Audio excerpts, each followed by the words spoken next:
안녕하세요. 사연에 빠지다의 DJ 민영입니다. 오늘 사연자는 시집살이를 당하다 못해 시모에게 뺨까지 맞는 서름을 당하고야 말았다는데요. 과연 어떤 사연인지 들어보겠습니다. 오늘도 두 가지 사연 준비되어 있어요. 끝까지 함께 해주실 거죠? 그럼 오늘의 사연 바로 시작해 볼게요. 구독과 좋아요 잊지 말고 꾹 눌러주세요. 안녕하세요. 저는 40대 초반 여자입니다. 저는 지금의 남편과 1년 연애하고 결혼해서 아들이 하나 있어요. 사실 결혼하신 분들은 다들 아시겠지만 결혼한 지 10년 가까이 되다 보니 저는 요즘 사는 게 참 별거 없구나 라는 느낌이 듭니다. 저는 지지리도 가난한 집에서 태어나 평생 고생만 하며 살았어요. 그래도 저는 굳게 희망을 가지고 꿋꿋하게 살아보겠다고 안 해본 것 없이 열심히 살았습니다. 하지만 인생이라는 게 나아지는 것도 없이 항상 그 자리더라고요. 제 인생이 엉망이 되기 시작한 건 아버지께서 IMF 때 직장에서 잘렸을 때부터예요. 술에만 빠져 사시느라 가정에 소홀하셨어요. 정말 아무것도 안 하고 매일 술만 드셨죠. 그러다 보니 어머니와 아버지는 매일 싸우기만 하셨어요. 내가 일생을 다 바쳐서 일한 회사가 날 버렸어. 내가 지금까지 회사 위에서 어떻게 살았는데 난 배신당했다고. 웃기고 있네. 나라까지 망하게 생긴 와중에 당신 같은 일개 직원을 누가 챙긴다고 그런 소리를 해. 헛소리하지 말고 당장 애들하고 어떻게 먹고 살 건지 궁리나 해. 지금 생각해보면 아버지는 자신이 없었던 것 같아요. 평생 일했던 회사에서 잘리고 나자 앞으로 어디서 뭘 해먹고 살아야 할지 막막하셨던 거죠. 다시 세상에 나가는 게 겁이 나니 자꾸만 술에 취해 집에 숨어있기만 하신 거예요. 그런 와중에 가장이 힘이 되어줘야 할 가족에게까지 외면당했습니다. 어머니는 아버지를 세상에서 가장 한심한 인간 취급했고 친가 식구들은 아버지를 무시했어요. 다들 도와주지는 않으면서도 사람을 바다 끝까지 끌어내리는 건 다들 잘했죠. 저는 그런 아버지가 불쌍했어요. 장남으로 태어나 평생 부모님 수발 들고 결혼해서 처자식 건사하겠다고 한 번 쉬지도 않고 열심히 살았는데 그깟 회사 좀 잘렸다고 다들 쓸모없는 인간 취급을 했으니까요. 그렇다고 아버지를 원망하는 어머니를 이해하지 못한 건 아니에요. 어머니도 졸지에 가장으로 나서서 돈을 벌어야 하는 상황에 놓이다 보니 원망할 사람이 아버지밖에 없었거든요. 어머니는 식당일부터 청소일까지 안 해본 것 없이 다 하셨어요. 그런데 그것마저 어머니께서 사기를 당했습니다. 당시에 제가 고등학교에 다닐 때였는데 집까지 날려서 내 식구가 집도 절도 없이 여기저기 떠돌아다녀야 했습니다. 오빠는 대학을 휴학하고 도망가듯 군대에 입대했고 아버지는 어머니와 대판 싸웠고 집을 나가 소식이 끊겼습니다. 어머니는 급한 대로 저를 외할머니 댁에 맡겨놓고 돈을 벌러 나가셨어요. 그때가 저는 아버지가 회사에서 잘렸던 때보다 더 힘들었어요. 원래도 어머니와 외할머니가 사이가 좋지 않았었는데요. 상황이 급하다 보니 어머니는 저를 외할머니에게 맡기신 거예요. 당시에 외할머니는 알코올 중독이 심했습니다. 거기다가 하루에 담배도 2갑씩 피웠어요. 외할머니는 동네에서 작은 술집을 했었는데 주인인 외할머니가 손님들보다 술을 더 많이 마셨어요. 거기다가 가게 문을 닫고 들어오면 술에 취한 채로 저에게 온갖 막말을 퍼붓습니다. 그러게 그놈 면상에 영 돈이 붙어있지 않다고 결혼하지 말라고 그렇게 말렸는데 자기가 좋다고 부모한테 허락도 안 받고 홀라당 시집가 버리더니만 이제 와서 지가 급하니까 새끼를 나한테 보내? 외할머니는 원래부터 아버지를 좋아하지 않았어요. 엄마가 결혼하겠다고 아버지를 데리고 왔을 때부터 마음에 들지 않아 결혼을 반대했답니다. 어차피 할머니도 혼자 사는데 불쌍한 소녀 좀 키워주면 어때서 그래요? 내가 할머니 밥도 차려주고 빨래도 하고 설거지까지 해주잖아요. 솔직히 할머니도 내가 있으니까 더 좋지 뭐. 외할머니에게 매일 구박을 받으며 살다 보니 언제부턴가는 저도 면역이 생겨 웬만한 말에는 상처도 잘 받지 않았습니다. 어려서부터 어머니에게 외할머니 이야기는 귀에 딱지가 생기게 들었어요. 아이 아빠가 누군지도 모른 채로 자식을 싸질러 놓고는 제대로 키우지도 않았으면서 나가서 돈을 벌어오라고 내쫓았다고요. 그래놓고 어머니가 돈을 벌어오면 10원 한 장 안 남기고 다 뺏어갔답니다. 심지어 저에게도 매일 나가서 돈을 벌어오라는 소리를 했어요. 너는 19살이면 이제 애도 아니구만. 집구석이 거지 같으면 나가서 벌어먹을 생각을 해야지. 다 늙은 나한테 필부터? 내가 집안일은 할머니보다 훨씬 더 많이 하는데 빌붙기 누가 빌붙는다 그래요. 할머니한테 내가 월급을 받아도 시원찮구만. 뭐야? 2년이 뚫린 입이라고 아무 소리나 짓거리는 것 좀 봐. 앞으로 이 집에서 먹고 자려거든.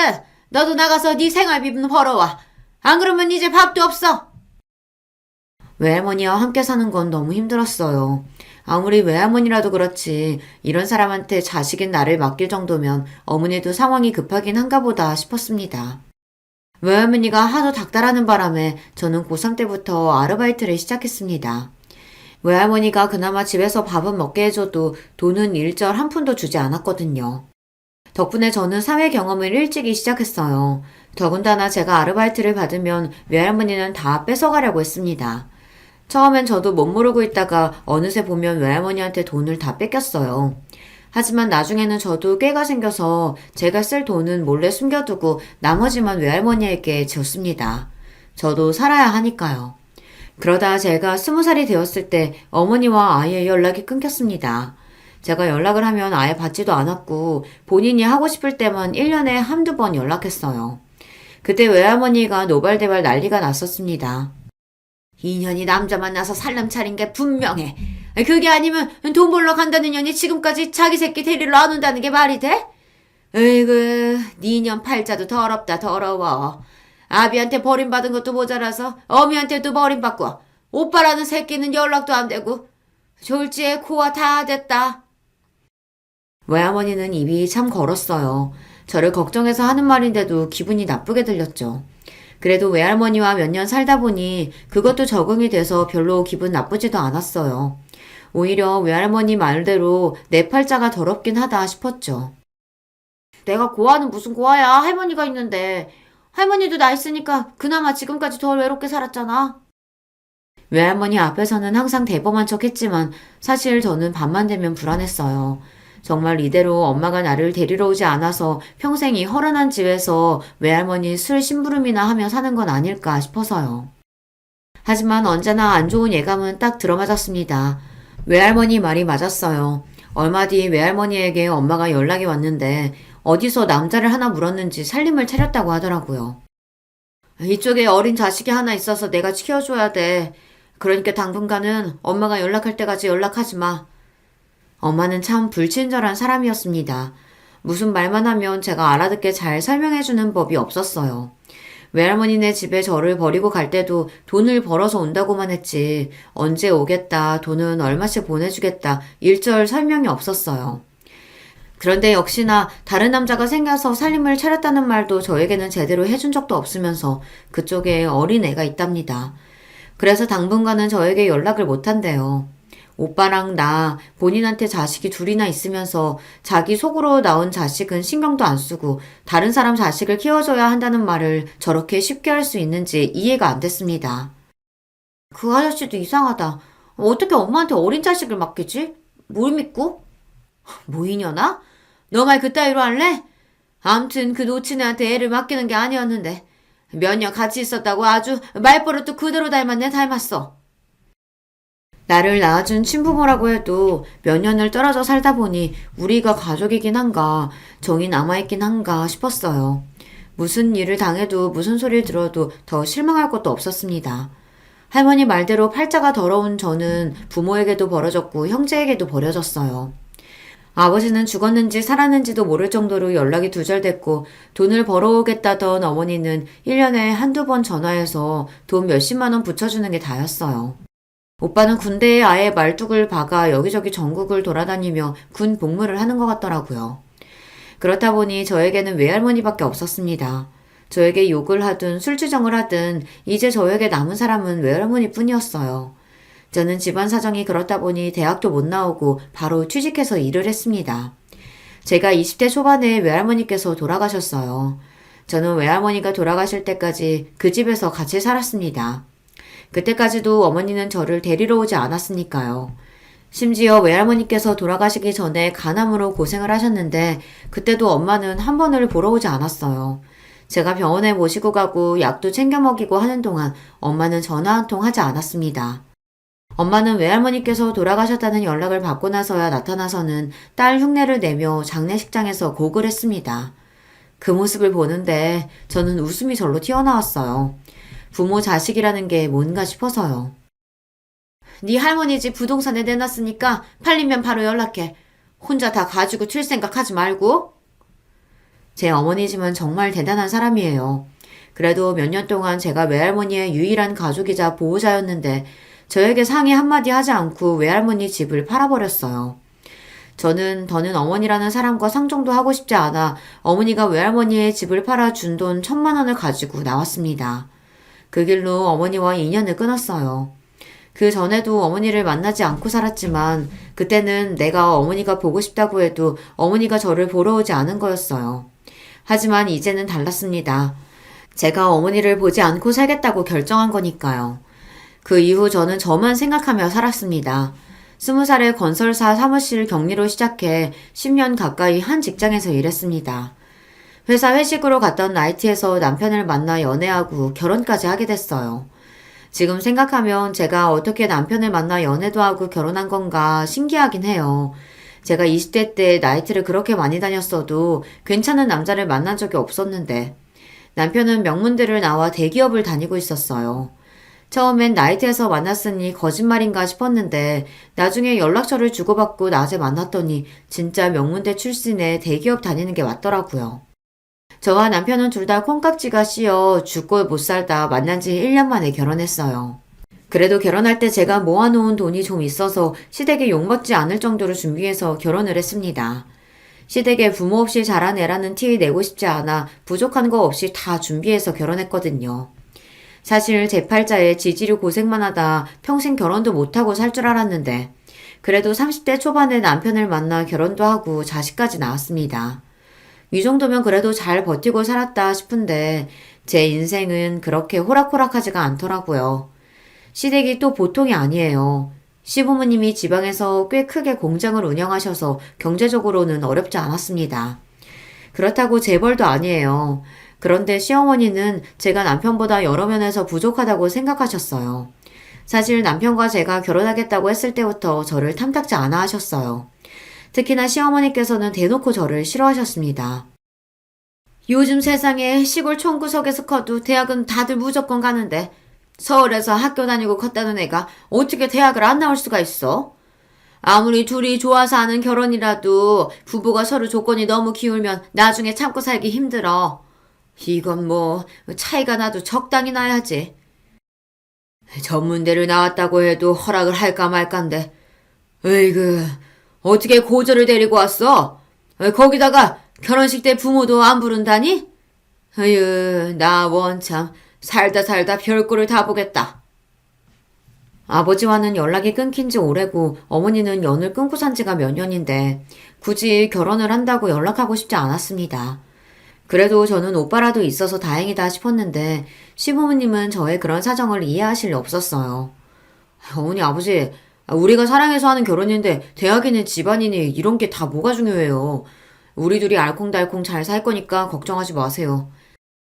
네 어머님 아버님 제가 많이 부족하지만 그만큼 남편 내조 잘하면서 열심히 채우면서 살게요. 그때까지는 보통의 시댁이면 충분히 할 수 있는 말이라고 생각했습니다. 사실 제가 생각해도 남편보다 제가 많이 부족한 사람이니 현실은 인정하고 그만큼 남편에게 잘하고 살면 나중에는 시부모님께서도 인정해 주실 거라 생각했어요. 사실 부모님과 일찍이 떨어져 가족의 사랑이라고는 느껴본 적이 없이 살다 보니 저는 시부모님에게 사랑받은 며느리가 되고 싶었어요.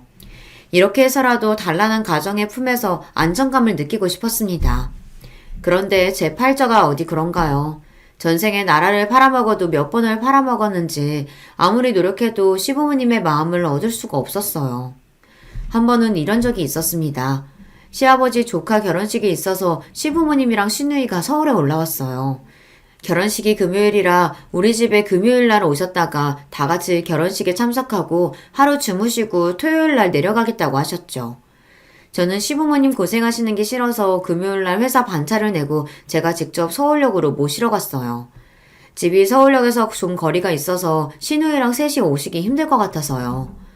그런데 시부모님은 제가 하는 호의는 뭐든지 당연하다고 생각하셨고 더한 걸 바라기도 하셨어요.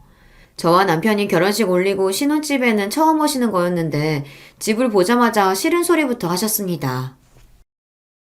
아이고, 서울이라고 좋은 집만 있는 줄 알았더니만 여긴 왜 이렇게 낡고 오래됐냐? 어째 엘리베이터도 없어. 4층까지 언제 올라가? 전세라길래 집이 좀 큰가 보다 했더니만 이건 뭐 월세만도 못하다. 새언니는 20살부터 직장생활을 오래 했다면서 모아놓은 돈이 영 없었나 봐요. 무슨 이런 집을 구했어요? 남편은 회사에서 지원해준 원룸에서 살다가 결혼하면서 제가 살던 빌라로 들어왔어요. 전세이긴 해도 방도 2개 다 크고 거실도 넉넉합니다. 제 나이에 아무런 도움 없이 제 힘으로 서울에서 이 정도 살면 잘 사는 거라고 나름 씩씩하게 살아왔는데 시누이가 그런 식으로 말을 하니 기분이 확 상하더군요. 전세기는 해도 방도 넓고 거실도 커요. 신혼부부 둘이 살기는 딱 좋죠 뭐. 에이, 넓기는 뭐가 넓어요. 난 결혼할 남자가 아파트 안에 오면 절대 안 살 거예요. 아가씨는 아직 취직도 안 했으면서 시집갈 생각부터 하는 거예요? 어머, 얘가 너랑 같니? 우리 막내는 직업 같은 거 없어도 결혼하겠다는 남자들 줄을 서. 시누이는 저보다 고작 1살 어려요. 30대 중반이 다 됐는데 제대로 된 직장 생활도 해본 적 없고 집에서 놀고 있습니다. 그런 주제에 제 앞에서 잘난 척을 해대는 게 재수없어 한마디 했더니 시어머니가 바로 정색을 하시더군요. 그때였어요. 누가 시댁 식구 아니랄까봐 시아버지까지 굳이 한마디 보태시더군요. 오늘 결혼하는 조카 놈은 고작 중소기업 다니는데도 글쎄 처가에서 아파트를 해온단다.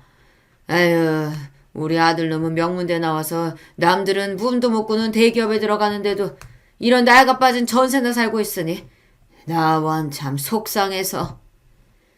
시아버지는 저를 쏘아보시며 혀까지 끌끌 차셨습니다. 순간 저는 스스로가 비참할 정도로 자존심이 상했어요. 사람을 앞에 두고 저런 소리까지 하실 줄은 몰랐거든요. 거기다가 시어머니는 집안을 여기저기 둘러보시면서 연신 잔소리를 하시더니 침대에 벌러덩 누우며 이내에 뜬금없는 소리를 하셨어요. 아이고, 집이라고 코딱지만 해서 앉을 데도 없네. 나 이제 무릎 아파서 더는 못 내려가니까 새아기 네가 나가서 돈 좀 찾아와라. 축의금하게 100만 원 후딱 찾아와. 저는 오시는 길에 축의금을 안 찾아서 저에게 찾아오라는 소리인 줄 알고 알겠다고 하고 기다렸습니다. 카드든 통장이든 뭐든 주실 것 같아서요. 그런데 가만히 서 있는 저를 보더니 시어머니가 갑자기 호통을 치셨어요. 어머 얘 좀 봐.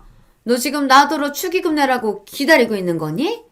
네가 해온 것도 없이 맨몸으로 들어왔으면은 이런 거라도 네가 알아서 준비해야지. 에휴, 애가 눈치도 없고 센스도 없고. 그때까지도 저는 시어머니께서 무슨 소리를 하시는 건가 싶었어요. 며느리인 제가 시아버지 조카 결혼식에 가는 거야 그렇다 치지만 시부모님 축의금까지 왜 제가 내야 하는 건가 의아했거든요. 저희는 따로 축의금 준비했는데 어머님 아버님이랑 같이 해야 하는 건가요? 저는 정말 몰라서 물어본 겁니다. 저와 남편은 따로 30만 원 축의금을 준비해뒀는데 이걸 시부모님이랑 합쳐서 내라는 이야기인가 싶어서요. 언니 정말 너무 답답하다. 왜 그렇게 말귀를 못 알아들어요?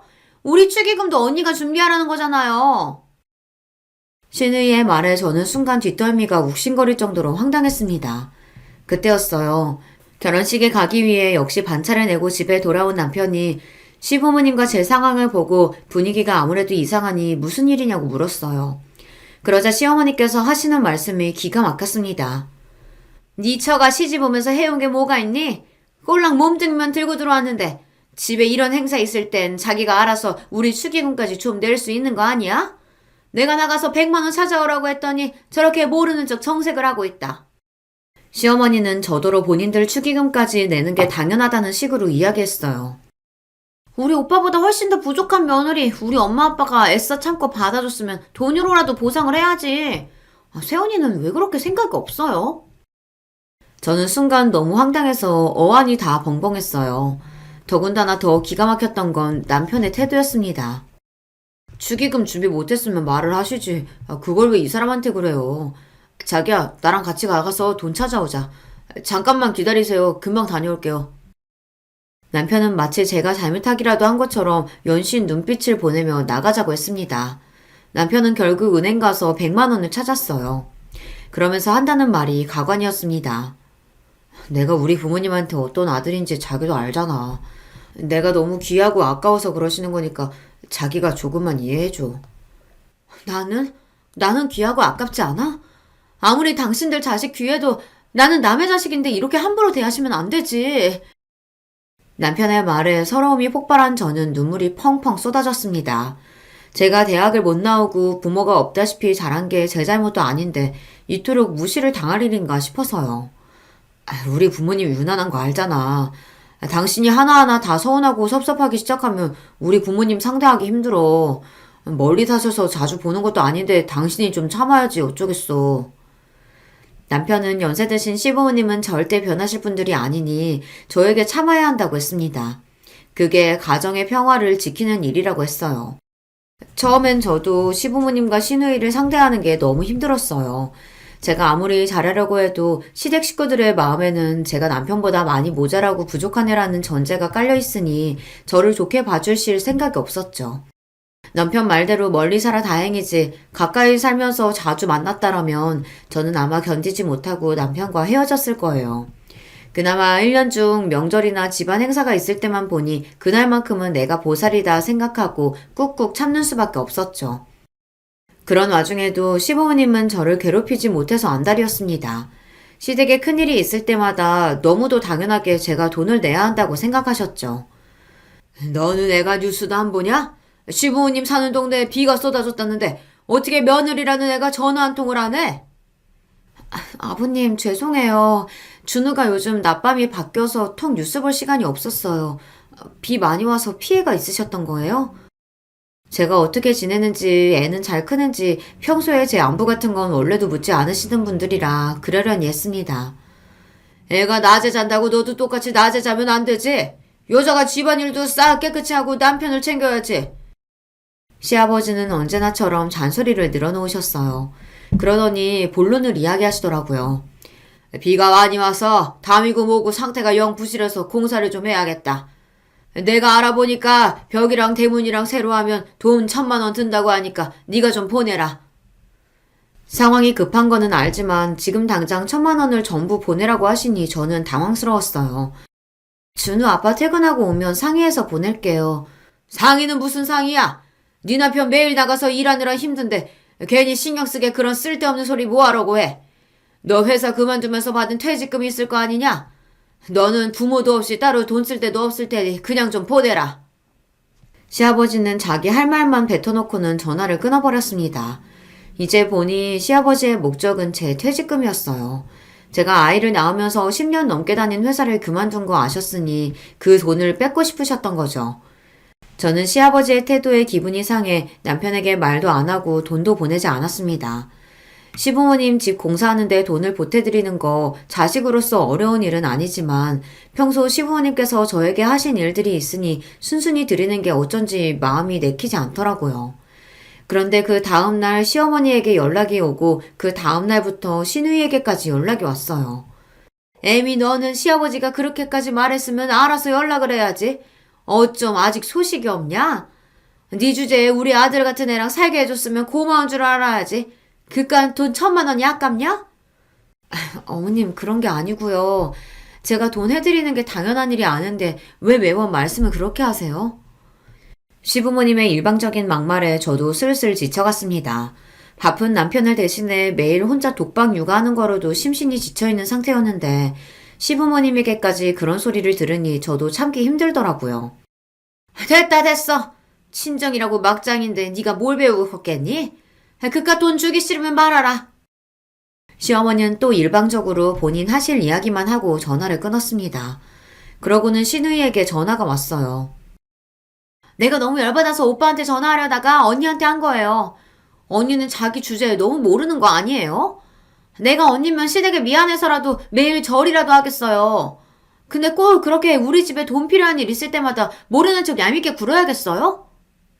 결혼하고 저는 사람들 들들 볶는다는 게 뭔지 너무 뼈저리게 느꼈습니다.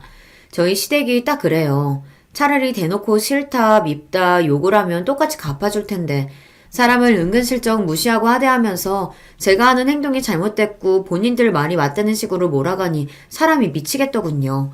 셋이 작정하고 사람 하나를 이상하게 만드니 너무 힘들었어요. 시간이 갈수록 그런 일들이 잦아지니 저와 남편 사이에도 오해가 생기고 분열이 생겼습니다. 아버지랑 어머니가 집 공사해야 한다고 여러 번 연락하셨다는데 당신은 왜 나한테 말도 안 했어? 남편은 시부모님 말만 듣고 저에게 싫은 소리를 늘어놨어요. 그럴 때면 저도 시부모님과 시누이에게 당한 게 있으니 말이 좋게 나오질 않았죠. 어머님 아버님께 돈 드리기 싫으니까 말 안 했지. 내가 좋게 좋게 마음먹고 좀 도와드리고 싶어도 어머님 아버님 아가씨까지 다들 사람을 무시하고 막말하는데 질려서 나도 더는 해드리고 싶지 않아. 알겠어. 나도 중간에서 정말 지친다. 내가 알아서 할 테니까 당신은 신경 꺼.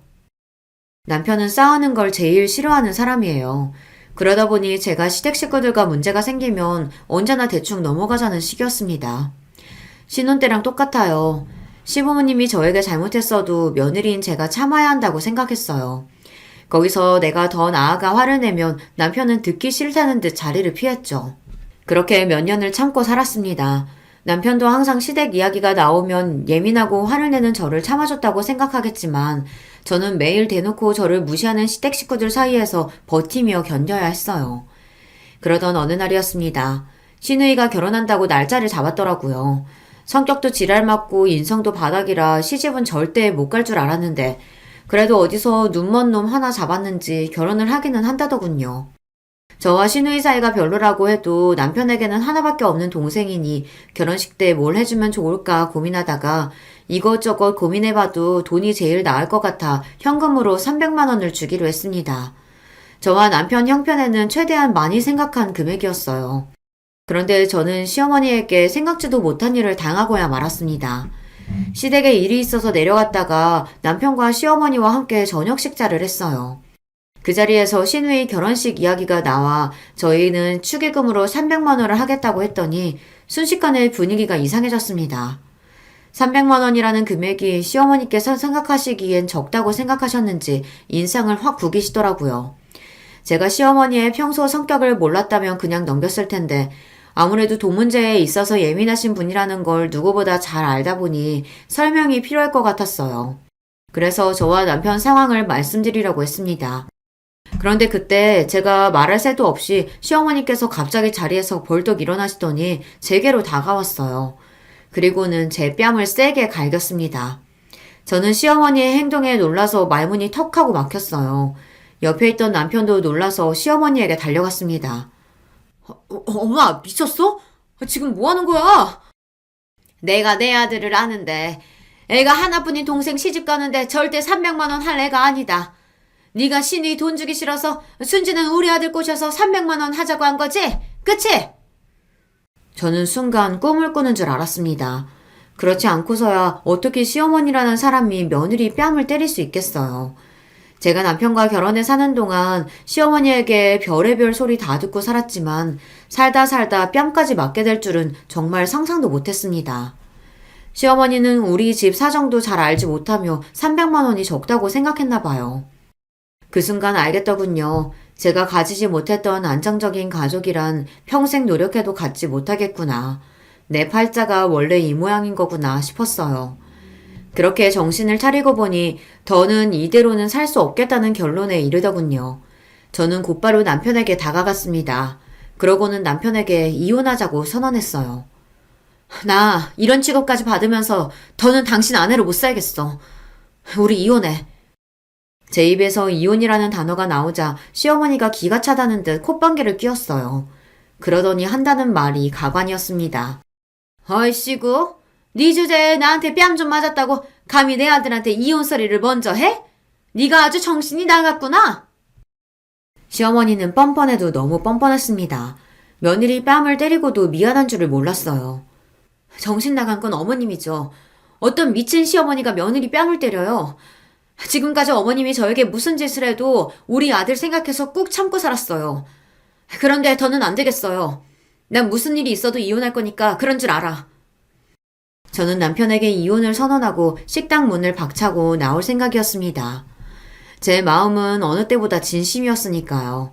남편과 사는 10년 동안 별의별 일이 다 있었지만 저는 아들 하나만 바라보며 꾹 참고 살았어요.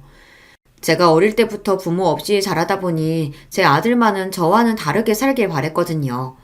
경제적으로 부유하지 않아도 화목한 부모 아래서 안정적으로 살기만을 바랬는데 그게 이렇게 힘들 줄은 몰랐습니다.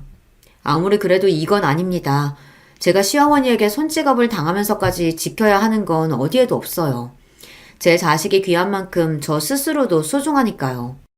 그때였습니다. 제가 이혼을 선언하고 시어머니와 실랑이를 벌이는 사이 순식간에 표정이 바뀐 남편은 잔뜩 상기된 표정을 지으며 시어머니에게 다가갔어요. 그러더니 한다는 소리가 놀라웠습니다. 엄마, 진짜 왜 이러는 거야? 내가 준호 엄마한테 함부로 하지 말라고 몇 번이나 이야기했잖아. 준호 엄마니까 나랑 살아주는 거라고. 어머머? 얘 말하는 것 좀 봐? 네가 어디가 어때서 그런 소리를 해? 전혀 저거 아니어도 너랑 살겠다는 여자 줄을 섰어. 걱정하지 마. 착각은 자유하지만 시어머니는 단단히 착각하고 있었어요. 제가 남편과 이혼해서 남편이 이혼남이 되더라도 여자들이 줄을 설 거랍니다. 그 정도로 현실 감각이 없었어요. 엄마 때문에 준호 엄마가 나랑 못 살고 이혼하겠다는 거잖아. 나 준호 엄마 없이는 절대 못 사니까 엄마가 얼른 사과해. 안 그러면 나도 앞으로 절대 엄마 안 봐. 남편이 그렇게 나올 줄은 몰랐는데 갑자기 시어머니에게 언성을 높였어요. 그러더니 저에게 사과 안 하면 시어머니와 아예 인연을 끊겠답니다. 그 순간 저는 남편이 웬일인가 싶어 어안이 벙벙했습니다. 놀라운 건 거기서 끝이 아니었어요. 남편이 제 손을 꼭 잡더니 시어머니에게 한 번 더 소리를 질렀습니다. 준호 엄마가 꼬셔서 축의금 300만 원 하는 거 아니냐고? 엄마, 준호 엄마 아니었으면 나 수중에 돈 10만 원도 없어. 그나마 준호 엄마가 있어서 300만 원이나 축의금 할 수 있는 거라고. 애가 자꾸만 뭐라고 하는 거야. 그 유명한 대기업에 다니는 네가 수중에 돈이 없기는 왜 없어? 농담이라도 그런 소리 하는 거 아니야. 엄마, 제발. 제발 모르면 가만히 좀 있어. 나 돈 없어. 회사도 잘린 데다가 퇴직금 받은 것까지 다 주식에 투자했다가 몽땅 다 날렸다고. 뭐야? 그 좋은 대기업을 네가 왜 잘려? 거기다 주식이라니. 그럴 리가 없다. 너 지금 그것도 네 마누라가 시켜서 하는 거짓말이지? 그치? 시어머니는 평생 속고만 살았는지 말도 안 되는 소리를 했습니다. 남편이 무슨 말만 하면 다 제가 시킨 거라고 했어요. 하지만 남편의 말은 모두 다 진실이었습니다. 작년에 남편은 그 대단한 대기업에서 잘렸고 퇴직금으로 받은 돈을 주식과 비트코인에 투자했다가 싹 다 날렸어요. 남편은 시댁 식구들의 자랑입니다. 시골 촌구석에서 태어나 학원도 한 번 안 다니고 서울의 명문대에 떡하니 붙은 것도 모자라서 이름만 대면 모두가 아는 대기업에 척척 입사한 대단한 아들이에요. 동네 자랑이 따로 없었죠. 집안에 온 기대를 받으며 살아온 아들이 부모도 없고 가진 것도 없는 저 같은 여자를 만나 결혼했다고 했을 때 부모님은 착잡했습니다. 안 그래도 제가 마음에 들지 않던 와중 말도 잘 안 듣고 고분고분하지도 않으니 시부모님은 어떻게 해서든 제 길을 꺾어보려고 했어요. 그런데 일찍이 산전수전 겪으며 살아온 저에게 그것마저도 쉽지 않았어요. 그러니 그 잘난 아들이라도 가지고 생색이라도 내고 살아보려고 했던 거죠. 그런데 그 잘난 아들이 회사에서 잘리고 말았습니다. 남편은 투자 이야기는 몰라도 회사에서 잘린 건 시댁 식구들에게 이야기하겠다고 했지만 제가 그러지 말라고 했어요. 시부모님에게 남편이 어떤 아들인지 누구보다 잘 아는데 그 잘난 아들이 회사에서 잘렸다고 하면 너무 속상해 하실 것 같아서요. 나중에 새로 직장을 구하고 나서 말씀드리자고 했죠. 그래서 남편도 시댁에 말은 못하고 끙끙거리고 있었어요. 사실 저도 처음엔 바로 직장이 구해줄 줄 알았는데 생각보다 재취업이 쉽지 않더라고요. 그동안 제가 열심히 일해 생활비를 충당하다 보니 남편이 저에게 많이 미안했어요. 더군다나 상황을 모르는 시어머니께서 툭하면 저를 무시하고 구박하시니 남편은 더 어쩔 줄 몰라 했습니다. 그 와중에 오늘 같은 일까지 생겼으니 남편은 더 불안했던 겁니다. 제가 세상 단호한 얼굴로 이혼하자고까지 했으니까요. 그래. 뭐 네가 회사에서 잘렸다고 하자. 그렇다고 그게 무슨 문제야? 너처럼 명문대 나오고 대기업까지 다닌 애를 어느 회사에서 마다하겠어? 분명 금방 취직될 거다. 걱정할 것도 없지 뭐. 엄마, 나 회사 작년에 잘렸어. 집에서 논 지 벌써 1년이나 됐다고. 그동안 준호 엄마가 나 대신해서 가장 노릇하느라 고생이 많았는데 엄마까지 제발 보태지 좀 마. 남편은 못난 아들 때문에 고생하는 며느리한테 잘해주지는 못할 망정 어떻게 따귀를 때릴 수 있냐고 따졌지만 뻔뻔한 시어머니가 그런 상황을 인정할 리 없었어요. 오히려 끝까지 본인은 잘못한 게 없다고 우겼죠. 에미니가 우리 아들 대신해서 몇 달 가장 노릇 좀 했다고 아주 어깨에 힘이 잔뜩 들어갔나 본데 그렇다고 한들 내가 네 뺨 좀 때렸다고 네 주제에 이혼 이야기까지 입에 올리는 건 아니지. 너보다야 내 아들이 100배는 아까운데. 엄마 제발 좀 그만해. 준호 엄마가 나보다 못한 게 뭐가 있다고 자꾸 그래. 누가 봐도 준호 엄마가 나보다 100배는 아까워. 아이씨구 너야말로 멍청하게 무슨 소리 하는 거야? 너는 명문대 나와서 대기업까지 다니데다가 멀쩡히 부모가 둘 다 살아있잖아. 근데 네 마누라 봐라. 고졸인 것도 기가 막혀 죽겠는데 부모라고는 죽었는지 살았는지도 모른다잖아. 어디서 굴러먹다가 왔는지 알게 뭐니? 또 저소리였습니다. 이쯤 되니 제가 대학도 나오고 부모님도 멀쩡히 옆에 계셨다면 시어머니가 저를 대하는 태도가 달랐을까라는 생각부터 들더라고요. 저는 똑같이 김진하고 똑같이 남편의 아내인데 제가 좀 부족하다고 해서 이런 소리까지 들으며 사는 게 맞는 건가 싶어서요. 시어머니는 어디서 못되게 말하는 법을 배우기라도 하는 건지 말을 밉살맞게 참 잘합니다. 말만 잘하면 뭐예요. 눈치가 없는걸요. 준호 엄마가 부모가 없기는 왜 없어. 준호 엄마 멀쩡히 어머님 아버님 다 계셔. 얼굴 안 보고 산다고 없는 거 아닌데 왜 자꾸 그런 식으로 이야기를 해.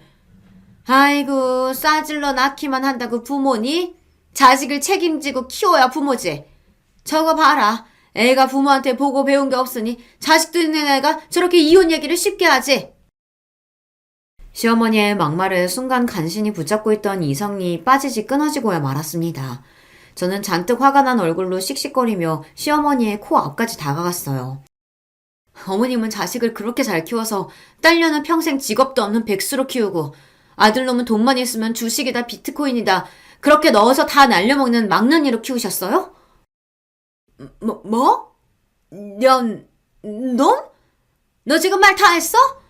이게 애미애비한테 버려져서 큰 게 불쌍해서 받아줬더니만 너 말 다 했어? 시어머니가 제가 불쌍해서 받아줬다는 소리를 듣는데 정말 기가 막혀서 웃음이 다 나오더군요. 받아주긴 개뿔. 그리고 우리 부모님 나 안 버렸거든? 우리 아버지 아니었으면 우리 지금 이렇게 살지도 못해요. 아버지? 너한테 무슨 아버지가 있다 그래? 너 고아나 다름없는 애잖아. 고아라니 엄마 말 좀 조심해요. 얼마 전에 장인어른께서 우리 찾아오셨어. 그동안 연락 못해서 미안하다고. 준호 엄마랑 연락 못하고 지낸 세월 동안 장인어른이 안 해본 거 없이 고생하시다 자수성가하셔서 글쎄 서울에 건물이 2개나 있대. 이번에 나 회사 잘리고 돈도 다 날려서 전세금 올려줄 돈도 없었는데 장인어른이 바로 주셨다니까? 뭐야? 건물이 2개? 너 그게 사실이야? 정말 너희 장인이 나타났냐고? 남편의 말은 다 사실입니다. 얼마 전 아버지가 제 앞에 나타나셨어요. 저 자식을 버리고 집을 나가버렸던 아버지는 한시도 저와 오빠를 잊은 적이 없답니다. 몰래서라도 돈을 벌어 저희 앞에 나타나겠다고 다짐하셨대요. 그게 20년 가까이 걸리신 거예요. 20년이라는 긴 기간 동안 아버지는 하루도 쉬지 않고 열심히 일했답니다. 공사장, 인테리어 현장, 몸으로 하는 일이란 일은 다 하면서 기술을 배웠대요. 그러다 잘 알게 된 부동산 투자회사 대표와 동업을 해서 성공을 이뤘대요. 그 덕분에 서울 한복판에 건물을 2개나 올렸답니다. 그제야 저와 오빠 앞에 나타날 명분이 생겼다고 생각한 아버지는 수소문을 해서 저와 오빠를 찾아내셨어요. 그래서 얼마 전에 오빠와 남편 그리고 저와 함께 아버지는 오랜만에 만나 회포를 풀었습니다. 당시에 남편이 취직도 안 되고 돈도 다 널려서 형편이 좋지 않을 때였는데 주인이 전세금까지 올려달라고 해서 답답하던 차였어요. 은행에 대출을 알아보러 한창 다닐 때라 아버지와 식사 자리에서도 은행에서 걸려온 전화를 받았었는데요. 제 상황을 알게 된 아버지께서 대출받을 필요 없다고 그 자리에서 바로 돈을 보내주겠다고 하시더라고요. 저는 괜찮다고 제가 알아서 하겠다고 여러 번 이야기했지만 아버지는 더 완강하게 이야기하셨어요. 내가 평생 너희한테 아버지 노릇 못하고 살았는데 이렇게라도 갚을 수 있으니 얼마나 다행이니. 그리고 내가 왜 그동안 그렇게 힘들게 벌어서 건물부터 샀는데 다 지금까지 고생만 하고 산 너희한테 물려주려고 그런 거다. 앞으로는 돈 걱정하지 말고 살아. 이 아버지가 다 알아서 해줄게. 사람이라는 게 참 간사해요.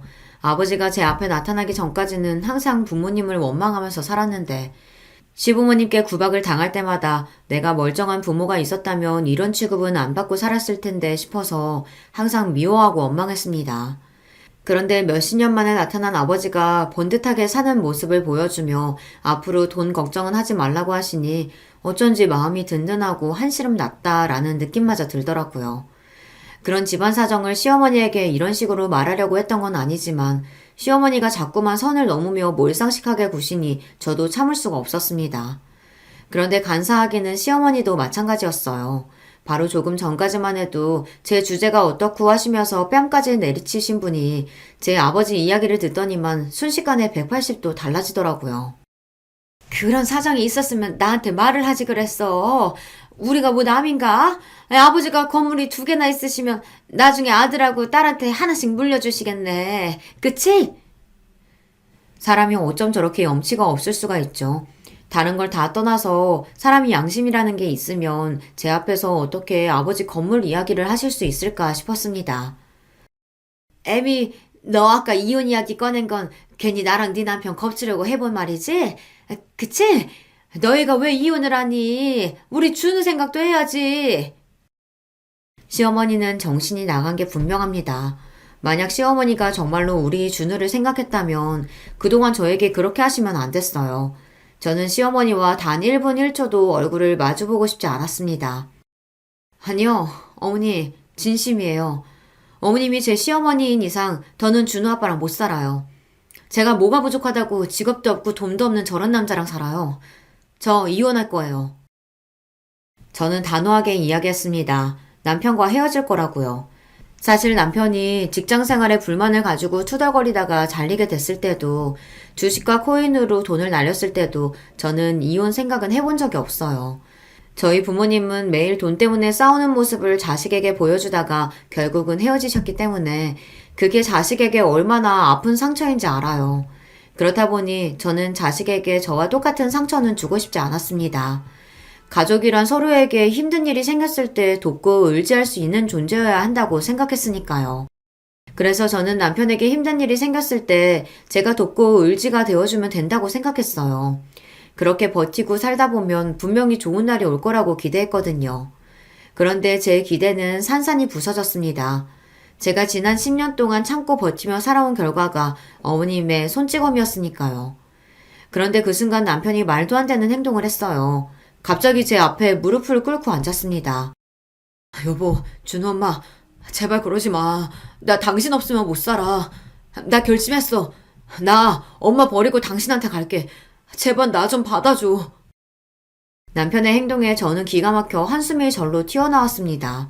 남편에게 일어나라고 해도 남편은 안 일어나겠다고 우겼어요. 본인 부모와 지금 당장 연을 끊을 테니 이혼만은 하지 말아달라고요. 그 순간 더 충격적인 일이 일어났습니다. 남편의 행동에 기가 막히다는 듯 남편을 쏘아보던 시어머니가 갑자기 누나를 굴리더군요. 그러더니 남편 옆으로 다가간 시어머니가 본인도 무릎을 꿇었어요. 아이고 애미야, 내가 잘못했다. 내가 못 배우고 무식해서 너한테 절대 하면 안 되는 행동을 했어. 네가 너무 딸 같고 편하니까 그런 거지. 설마 내가 진심으로 무시해서 그랬겠어? 가족끼리는 원래 다 그러면서 친해지는 거야. 너 그럼 네가 좀 이해해줘. 순간 조금 전 먹은 음식을 다 토해낼 뻔했습니다. 생각지도 못했던 시어머니의 태도에 소름이 돋아 정말 속이 다 메스꺼렸어요. 바로 10분 전까지만 해도 사람을 개무시하고 제 뺨까지 때렸던 사람이 어떻게 저렇게 바뀔 수가 있죠. 저런 모습을 보고 나니 저는 더 화가 치밀었습니다. 저는 그 자리에 도저히 있을 수가 없어 아무 말도 하지 않은 채 식당을 나와버렸어요. 그러고는 바로 집으로 돌아왔습니다. 그 이후 어떻게 됐냐고요? 저는 아직도 이혼 소송 중입니다. 저는 집에 돌아오자마자 남편에게 이혼 소장을 보냈어요. 남편도 남편이지만 시어머니의 소름 돋는 행동 앞에서 다시는 시어머니의 얼굴을 보고 싶지 않았거든요. 반년 넘게 소송을 하면서 사실 저는 많이 지쳤어요. 저는 남편에게 이혼 소정을 보내자마자 아버지에게 연락해 아들과 함께 아버지 집으로 들어갔습니다. 아버지는 제 상황을 들으시더니 본인이 오히려 더 미안해 하셨어요. 내가 그렇게 엉망으로 살지만 않았으면 너한테 이런 일은 없었을 텐데. 이 아버지가 못나서 미안하다. 아버지에게 그런 이야기를 드리려고 한 건 아니었는데 본의 아니게 아버지를 속상하게 만들고 말았습니다. 그래도 아버지는 제가 이혼하겠다고 하면 응원해 주시겠다고 했습니다. 이혼하고 아버지와 함께 살면 되니 걱정하지 말라면서요. 저는 그런 아버지가 든든했습니다. 지금까지 살면서 부모든 남편이든 누구에게도 의지하며 살아와 본 적이 없었는데 이제라도 저에게도 비빌 언덕이 하나쯤은 생긴 것 같아 마음이 놓이더라고요. 하지만 남편은 아직도 이혼 생각이 없답니다. 소송 중 내내 이혼에 합의할 생각이 없다면서 저와 아들을 되찾고 싶어 해요. 여보, 나 취직했어. 대기업은 아니지만 그래도 경력적으로 들어간 거라 이제 당신이랑 우리 준우 내가 보살필 수 있다니까? 앞으로는 부모님이랑도 연 끊고 당신 말만 들으면서 살 거니까 제발 돌아와줘. 법원에서 만나기만 하면 남편은 저에게 절절히 고백을 합니다. 앞으로는 주식이든 비트코인이든 일절 신경 끄고 살 테니 믿어달라고요. 그런 모습을 보면 사실 저도 흔들려요. 남편이 철이 좀 없긴 해도 결혼 생활을 하는 동안 저와 아들에게 잘했거든요. 아들도 남편이랑 헤어져 있으니 많이 보고 싶어 하고 불안해합니다. 외할아버지네 집이 크고 넓어서 좋기는 하지만 아빠가 보고 싶대요. 저는 요즘 고민이 많습니다. 이대로 계속 소송을 하면서 이혼을 고집하는 게 맞는 건가 싶어서요. 남편이 시부모님이랑 인연을 끊고 저와 살겠다고 하는 말을 믿고 사는 게 맞는 걸까요? 제 욕심에 남의 집 부모와 자식 간의 인연을 끊어놓는 게 맞는 건지 모르겠어요. 그렇게 다시 합쳐서 산들 우리가 잘 살 수 있을까 걱정이 되기도 하고요. 여러분의 생각은 어떠세요? 제가 이혼을 하고 아들과 아버지와 함께 마음 편하게 사는 게 나을까요? 아니면 시부모님과 연을 끊고 남편과 다시 합치는 게 나은 선택일까요? 저는 아직도 결정하지 못했습니다. 저도 제가 이렇게 우유부단한 인간인지 몰랐어요. 여러분의 생각은 어떠신지 댓글로 남겨주시면 하나하나 확인해서 읽어보고 참고하도록 하겠습니다. 저의 막장 인생 이야기 끝까지 들어주셔서 너무 감사해요. 여러분의 가정에는 항상 좋은 일만 가득하시길 바랄게요. 거의 매일 같이 잘 듣고 있는 채널이지만 인사를 드려보는 건 처음이네요. 안녕하세요. 저는 지금 남편과 아웅다웅 하면서 딸 하나, 아들 하나 키우며 살아가는 여자고요. 저는 가끔 제 아이들은 궁핍을 모르는 천진난만한 아이들이라는 생각도 합니다. 저도 제 아이들처럼 남매로 태어나 자랐어요. 저하고 남동생은 원래 태어나기를 서울에서 태어났는데요. 어렸을 때 지방의 시골 동네로 이사를 갔어요. 친정 부모님께서 믿었던 지인에게 뒤통수를 맞으시고 전 재산을 잃으신 직후이기도 했습니다. 나중에 친정 부모님이 회상하시기를 그때 몇 번이고 그냥 죽을까 하셨었다네요. 내가 네 아버지한테도 그랬었어. 우리 그냥 시골 외삼촌 댁에 가서 몇 날 며칠 애들 데리고 자연 벗삼아서 마지막으로 실컷 놀고 즐긴 다음에 농약 먹고 세상 떠나자고. 시골에 농약도 있고 쥐약도 있으니까 떠나는 거 일도 아니라고. 이렇게 살 바에 그냥 떠나는 게 훨씬 낫다고. 오죽하면 내가 그랬을까. 하지만 자식들은 죄가 없잖아. 이런 부모 밑에서 태어나고 싶어서 태어난 것도 아닌데. 그래서 우리 귀염둥이 남매 얼굴 보면서 꾹 참고 견뎌낸 거야. 그러다 보니까 시간이 흘러서 이렇게 마음 편히 웃는 날도 오네. 쥐구멍에도 볕들 날이 있다는 게 헛소리는 아니었나 봐. 세상을 원망할 시간도 없었다고 친정 부모님께서 그러셨어요. 갚아야 할 돈이 넘쳐나니까 원망하는데 시간을 쏟는 건 어느 순간부터 사치가 되었다고 하셨죠.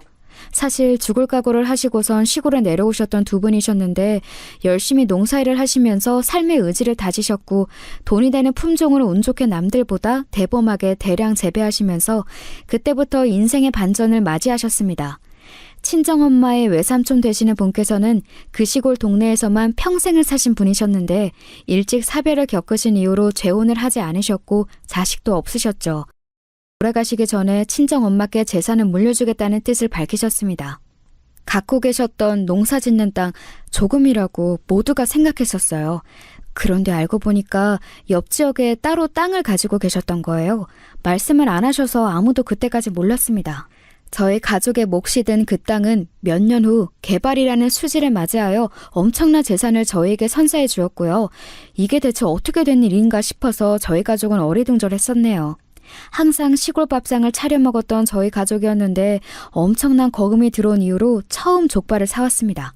그때 소주 한 병을 다 비우신 친정엄마께서 눈물과 함께 고백하셨던 거예요. 사실 옛날에 죽으려고 했다고요. 이 시골 동네에 죽으러 내려올 생각이었다고 말입니다. 저는 애써 담담하게 들었으나 옆에서 친정아버지는 미안하다며 우셨고 제 남동생도 울었습니다. 제가 울지 못한 건 지난 세월 꿋꿋하게 지켜온 장녀의 위치 때문이었던 것 같아요. 남다른 책임감이 요구되었거든요. 친정부모님은 쉴 새 없이 일을 하셨고 그에 따라 집안일을 도맡아 하고 남동생을 챙기며 돌보는 건 제 몫이 되었습니다. 남동생이 엇나가면 그건 제 책임이라 생각했기에 늘 애쓰며 살았던 것 같아요.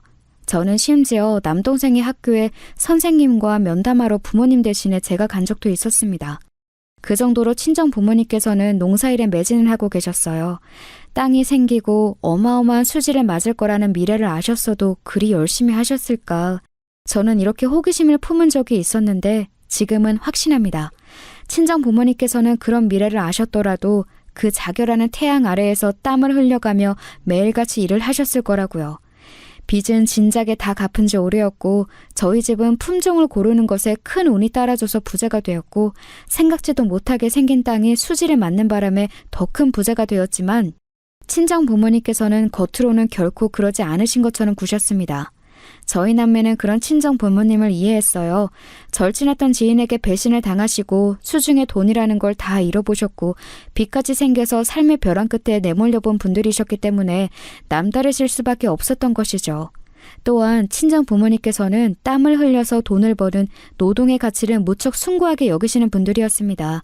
저는 남동생의 학업까지 열심히 챙기는 와중에 운이 좋게도 성적을 잘 받아서 좋은 대학에 진학했습니다. 생각해보니까 제가 규칙적으로 바쁘게 지내서 가능했던 일 같아요. 밥 차리고 청소 빨래 다 하고 남동생이 혹시 학교에서 사고라도 치지 않았나 매일 점검하고 확인하고 모르는 수학 문제가 있다고 하면 제가 머리 싸매서 그거 알려주고 남동생을 공부에 흥미가 없는 아이였기 때문에 제가 그 흥미를 붙여주려고 애를 많이 썼었어요. 그러다 보니까 하도 규칙적인 생활에 갇혀서 저도 제 공부할 시간에는 정확히 공부를 했고 서울의 좋은 대학까지 진학을 했죠. 저를 보면서 남동생이 의욕을 불태우길 바란 것도 있었기에 너무 기뻤습니다. 남동생이 자기도 해내겠다면서 그때부터 자습하는 습관을 들였거든요. 제가 서울로 가게 되었을 때 친정 부모님께서는 아주 의외의 말씀을 해주셨어요. 저보고 앞으로 계속 서울에서 살라고 하셨습니다. 존재 자체로도 고맙고 든든하고 힘이 되고 또 미안한 우리 딸아. 내가 아주 가장 역할을 못하는 가장이어서 너무나도 면목이 없었던 순간들이 많구나. 네가 고생이 많았다. 우리 가족 가장 힘들었을 때 그 어렸던 네가 동생까지 챙기면서 묵묵하게 견뎌준 것만으로도 눈물이 났는데 어느새 성인이 되었구나. 앞으로는 서울에서 너만의 인생을 마음껏 펼쳐봐라. 그래, 나도 네 아버지하고 생각이 같아. 너는 우리가 보기에 여기 생활이 맞지 않고 서울처럼 활발하고 시끄럽지만 수많은 기회와 선택이 기다리고 있는 도시 생활이 더 맞아 보여. 혹여나 효도하겠다고 나중에 좋은 기회 차버리고 집에 내려오겠다고 할까봐 걱정이 돼서 우리가 미리 당부하는 거야. 우리가 앞으로 체력 관리 든든하게 하면서 나중에 태어날 손주들이 다 자라서 결혼하는 그날까지 버텨볼 거니까 너는 여기 일은 아무 걱정 말고 너 하고 싶은 공부, 너 가고 싶은 직장, 네가 만나고 싶은 남자 이런 거 다 이루면서 살아. 우리가 뒤에서 받쳐줄 테니까. 알았지? 우리 딸? 저는 두 분께서 이렇게나 살가운 분들이셨나 싶은 마음에 그때는 좀 얼떨떨했던 것 같아요. 제가 집에서 동분서주하면서 노력해온 것들 솔직히 친정 부모님께서 모르시는 줄 알았어요. 그런데 다 알고 계셨더라고요. 성인이 된 딸을 위해 앞으로 어떤 지원이든 해주겠다고 말씀하신 든든한 부모님을 둬서 행복했습니다. 그리고 정말 부끄럽게도 그날에서야 저는 유심히 친정 부모님의 모습을 들여다보았어요. 그때 알았죠. 친정 부모님께서 또래의 다른 분들보다 최소 10살 정도씩은 나이가 들어 보이시는 것을 말입니다. 아직 그러실 나이도 아닌 것 같은데 왜 그렇게 흰머리는 나셨던지. 그동안 친정아버지의 머리는 원래 친정엄마께서 손수 잘라주신 것도 깨달았습니다. 그리고 친정엄마께서는 가끔 외지에서 시골에 봉사활동을 오면 그때 미용봉사를 받아 머리를 손질하셨고요. 아무리 시골이라지만 유행과는 한참 먼 두 분의 옷들도 그렇고 친정 부모님께서는 지난 세월 조금의 사치도 하지 않으셨죠. 미용실 가는 돈도 아까워하셨으니까요. 저는 그런 두 분의 모습을 가만히 오랫동안 제 눈에 담았습니다. 친정엄마께서는 당신의 외삼촌께서 돌아가시기 전에 그 댁에 걸어두셨던 가운 액자를 저희 집으로 가져오셨었는데요. 거기에는 정직, 겸손, 절제가 적혀 있었습니다. 저는 친정 부모님의 모습을 본받아 두 분이 유지를 받들 듯 지키시고 있는 그 가운을 저 또한 지키기로 하였어요. 누나로서 동생에게 늘 모범을 보여왔으니 제가 사치하지 않고 소탈하게 잘 살면 남동생도 따라할 거라고 믿었고요. 저는 서울에서 열심히 공부하며 살았습니다. 눈코 뜰 새도 없이 바쁘게 아르바이트 생활도 해보았고 친구들과 용돈을 모은 걸로 일본 여행도 떠나보았어요. 말 그대로 새로운 인생이 저에게 펼쳐졌음을 알았습니다. 제가 개척하는 저만의 인생 그림 너무 즐겁다는 생각이 들었고 제 자신을 믿으며 앞으로 나아가다 보니 목표로 삼았던 직장에도 들어갈 수 있었네요. 제가 서울에 계속 눌러 살기를 바라셨던 친정 부모님의 염원이 강하게 닿기라도 한 것인지 시간이 흘렀을 때 저는 도시 남자와 결혼을 했습니다. 그리고 어느 드라마 제목에서 묘사를 했듯이 남편 하나와 결혼을 했을 뿐인데 시댁이 넝쿨째 저에게 굴러들어왔습니다. 아주 고고하게 구는 시댁 식구들이었죠. 아무래도 제가 시골 출신이라고 하니까 다들 저를 얕잡아 보는 분위기였습니다. 대학 잘 나오고 직장 잘 잡았고 그랬기에 망정이지. 아니었으면 언감생신 우리 아들하고는 급이 안 맞아서 만나지도 못했어. 우리 엄마 말이 맞아. 올케, 솔직히 내 동생보다 올케가 한참 수준 떨어지는 거 알지? 나는 누나로서 좋은 가슴이 아프네. 올케가 앞으로 노력 많이 해줬으면 좋겠어. 차이나는 수준을 채우려면 노력이 필요한 거잖아. 결혼하고 얼마 안 되었을 때 이때가 사실 가장 정신이 없기도 하고 설레기도 하고 그렇잖아요. 그런데 저에게 시어머니와 시누이가 차례로 멋진 발언을 해주셔서 덕분에 제 어이가 상실되었답니다.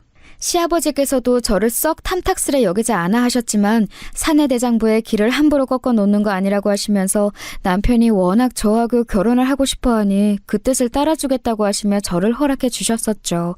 남편이 완강해서 시어머니께서는 차마 이 결혼 별로인데 라는 속내를 못 밝히셨던 것 같아요.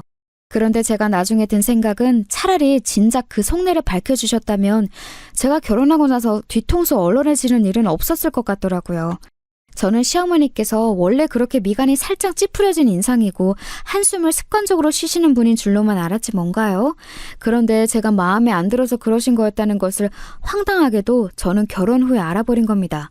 제 친정이 전혀 어렵지 않는 집안이라는 것 정도는 시댁에서도 알았습니다. 그러나 굉장히 형편이 넉넉한 집안이라는 것까지는 알지 못했어요. 결혼 과정이 얼렁뚱땅 흘러버리는 바람에 제가 굳이 공개할 이유를 찾지 못했고 제가 일구어낸 저의 결과물인 재산이 아니니까 자랑스레 떠드는 것은 말도 안 된다고 생각했기도 했었어요.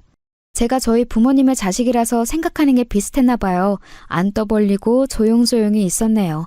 비상금은 없는 돈이라고 생각해야 편하다는 말처럼 저는 친정의 그 재산, 저와 크게 상관없는 것이라고만 여겼습니다. 그거 없이도 결혼하는데 아무 지장 없었고요. 남편하고 둘이 취향 같은 게 서로 잘 맞아서 아기자기한 신축 빌라에서 반전세 2년 계약으로 우선 결혼 생활을 시작하는 것도 의견이 일치했고 간단한 살림만 우선 놓고 살자는 것도 손발이 척척 맞았습니다. 여러분 혹시 피규어가 뭔지 아시나요? 모르시는 분은 인터넷까지 갈 것 없이 유튜브에 검색만 해보셔도 뭔지 바로 아실 거예요. 남편의 유일한 취미는 피규어 수집이었습니다. 그 작디 작은 게 어찌나 비싸던지 남편은 작지만 사치스러운 취미 그것 하나만 충족되면 다른 것은 허접해도 상관없다고 여기는 남자였어요. 그래서 저와 아기자기한 시작을 할 수 있었던 것 같아요. 남편의 누나의 시누이는 그런 저희 부부를 약간 비웃었습니다. 아휴, 내가 대학생 때 친구하고 자취했던 집이 딱 그 수준이었는데 두 사람 너무 동네 위치만 따진 거 아니야? 집이 멋지지가 않잖아. 사람들 데려와서 구경도 시켜주고 자랑도 하고 좀 그래야 재미가 있는 건데. 신혼집이 너무 격떨어져서 웃기기도 하고 안타깝기도 하고. 나는 아무튼 좀 그래. 객관적으로 그 신혼집 절대로 격떨어지지 않았어요. 끝내주는 위치 최상급인 건물의 상태, 주변의 시설들도 아주 좋았고요. 그러니까 신우이는 그냥 저희 부부를 비꾸면서 내가 더 잘났다고 자랑질을 하고 싶은 것에 지나지 않았죠. 나이 들어서 유치한 싸움을 하지 않게 됐지만 잘할 때는 자기 누나와 치고받고 싸운 적까지 있다는 것을 고백한 남편은 신우이의 비꼬는 인사에 무시로 나가겠다고 하였고, 신혼부부의 금수를 자랑하기 위해서 저 역시 남편과 똑같이 커플로 행동하기로 했어요. 신우이가 너희 부부보다 우리 부부가 더 잘 산다고 오스대는 것에 계속 무시로 일관했습니다. 그랬더니 슬슬 약이 올라하더라고요. 시어머니께서 딸보다는 아들을 기본적으로 아끼시는 분인지라 그런 분께 자기 동생 욕은 못하겠으니 제 욕을 해댔습니다. 가뜩이나 저를 마음에 안 들하고 계셨던 시어머니께서는 옳다구나 판버려보자 하시면서 그때부터 가열차게 저를 눈엣 가시로 여기셨습니다. 저만 아니었으면 당신의 아들이 강남에 친정을 둔 여자와 결혼해서 폼나게 살았을지도 모른다고 여기시는 듯 했어요. 아휴, 어디 경기도 시골도 아니고 경상도에서도 깡시골인 동네가 웬 말이니? 우리 집은 시골과 연을 두는 건 반길 일이 없는 집이야.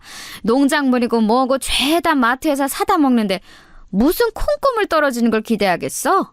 지저분하게 시골 농작물이라도 받을 생각을 하니까 소름이 돋으려고 하네. 아휴, 마트에서 사다 먹는 게 깔끔하고 좋아. 시어머니께서 그런 혼잣말을 크게 제 옆에서 하셨을 때 저는 하마터면 어머님 누가 여쭤봤나요? 라고 외칠 뻔했습니다. 아무도 안 궁금해한 내용을 혼자 떠드시는 저희가 무엇인지 굳이 알고 싶지는 않았네요. 저는 남편과 깨를 볶는 신혼생활을 하고 있었으므로 주말에 불려간 시댁에서 고된 설거지에 당첨돼도 별로 불만은 없었네요. 남편은 처음부터 계속 요지부동 오로지 저희 편이었으니까요. 남편이 저에게 제발 결혼해달라며 졸라댄 것은 저를 얕잡아보는 이인조, 시어머니와 시누이도 차마 부정 못하는 사실이었습니다. 참고로 남편은 서울 토박이에요. 저하고 연애할 때 부산은 시골 아니야? 라고 했다가 저에게 등짝을 맞은 적이 있습니다. 그래서 제가 남편을 데리고 부산 여행을 갔었죠. 해운대를 직접 가보니 너무 즐거워하던 남편을 데리고 대구에 가서 각종 먹거리들도 맛보여 주었고요. 어느 때에는 전라도에 내려가서 멋들어진 자연 관광지를 쫙 돌았습니다. 그랬더니 지방 여행에 남편이 눈이 확 트인 거예요. 모르고 살았는데 나는 이런 거를 너무 좋아하는 것 같아. 너랑 살면서 평생 이런저런 곳 구경하고 놀러다니면서 살고 싶어. 어느 날 남편이 유독 수줍은 기색으로 저에게 그런 말을 했을 때 처음 알았었죠. 이 남자가 저와 결혼을 하고 싶어 한다는 건 말입니다. 제가 명색의 시골 출신이기 때문에 남다르기는 했습니다. 남편의 길을 걷다가 와, 로즈마리가 있네? 허브가 길가에 막 놀렸어. 이랬을 때 제가 알려주었죠. 자기야, 그건 쑥이야. 냄새를 맡아보면 알잖아. 그랬더니 남편이 화들짝 놀라더군요. 어느 날은 해산 분홍 색감의 꽃을 보면서 색이 신비롭다. 이런 특이한 꽃은 이름이 뭘까? 라고 하길래 제가 고민하다 정답을 알려주었습니다. 자기야, 그거 장미야. 장미가 빨간 장미, 흰 장미만 있는 게 아니라서 그런 것도 장미과에 속해. 그때 남편의 눈이 튀어나오려고 했었죠. 그 정도로 남편은 자연이라든지 아무튼 그런 것에 문외한이었어요. 저하고 다니는 걸 무척 즐거워한 이유였죠. 남편은 멀리 여행이라고 해봤자 학교 방학 때 자기 사촌들이 살고 있는 독일에 다녀오는 게 전부였고 군대 가기 전에 미국 여행을 2주 다녀온 게 큰일이라고 했습니다. 아, 독일에 친척 좀 산다는 것이 시댁의 주된 자랑거리이기도 했네요. 남편은 계속 공부만 하느라 바쁜 인생을 살아온 사람이었어요. 집안의 기대에 압박을 너무 많이 받아온 거였죠. 학교와 학원만 오가면서 학창시절을 다 보냈고 대학교 때는 좋은 직장을 목표로 하느라 정신이 없었고요. 집안에 대들보인 아들이 해내야 한다고 시부모님께서 하도 그러셔서 남편은 그것에만 집중하며 살아왔다고 합니다. 괜찮은 직장에 들어가서 자리를 잡고 나니까 내 인생은 뭘까? 이 다음에는 이제 뭘 해야 할까 고민이 되었고 그때 저를 만나면서 인생의 활력을 새로 찾은 거였어요.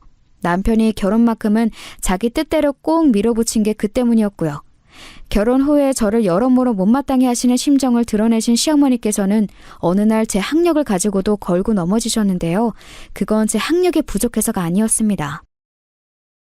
너를 보면 시골은 확실히 대학 가기가 쉽고 유리한 것 같구나.